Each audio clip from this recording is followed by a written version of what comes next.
السلام علیکم معزز سامعین، کہانی کی جانب بڑھنے سے پہلے ہمیشہ کی طرح آپ سے ریکویسٹ ہے کہ میرے چینل کو سبسکرائب کریں اور میری ویڈیوز کو لائک کریں۔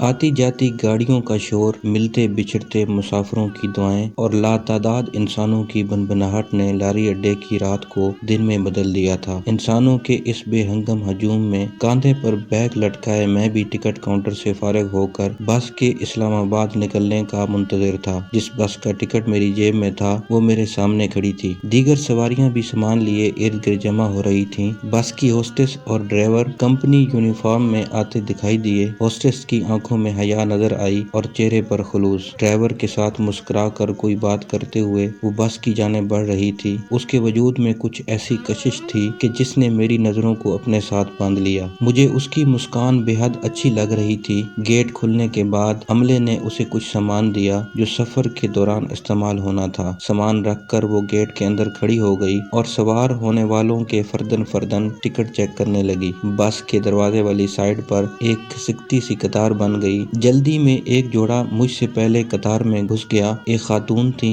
اور آگے شاید ان کا شوہر 3-4 برس کا بچہ جو سو رہا تھا کو کاندھے سے لٹکائے ہوئے تھا۔ میری نظر ادھر ادھر گھوم کر دوبارہ اس ہوسٹس کی مسکان دیکھنے کو اس کے چہرے پر پلٹ آئی۔ جیسے ہی کندھے پر بچے کو سلائے وہ شخص ہوسٹس کے سامنے آیا تو وہ مسکان میرے دیکھتے ہی دیکھتے غائب ہو گئی۔ یہ کیا تھا؟ میرے ذہن نے فوراً اس رد عمل کو پکڑ لیا۔ کچھ عجیب سا لگا جیسے وہ اس شخص کو جانتی ہو اور دیکھتے ہی اس کے گنبد یادداشت میں پہچان کی کوئی اذان گونجی ہو۔ ان دونوں کے بیچ کیا ہے؟ میرے اندر ایک تجسس نے جنم لیا۔ مسافر اب بس میں سوار ہو چکے تھے۔ میری ساتھ والی سیٹ پر ایک چھچورا سا لڑکا آ بیٹھا، پیچھے 2 عمر رسیدہ خواتین، آگے ایک نک چڑی عورت اور ساتھ اس کا بچہ، اور میرے دائیں جانب برابر کی سیٹ پر وہی شخص گود میں سویا ہوا بچہ لٹائے اپنی بیوی کے ساتھ سپاٹ چارہ لیے بیٹھا تھا۔ میری نظریں شدت سے ہوسٹس کے چہرے پر اس مسکان کو دیکھنا چاہ رہی تھی جو اچانک اس شخص کو دیکھتے ہی گم ہو گئی تھی۔ میرے ذہن میں کہانیاں کروٹ لینے لگیں۔ ہو نہ ہو یہ ہوسٹس کا کوئی جاننے والا ہے، یا ہو سکتا ہے کسی گزشتہ سفر کے دوران ان دونوں میں کوئی بدمزگی ہو گئی ہو۔ یہ بھی ہو سکتا ہے کہ اس شخص نے آنکھوں ہی آنکھوں میں کچھ ایسی حرکت کی ہو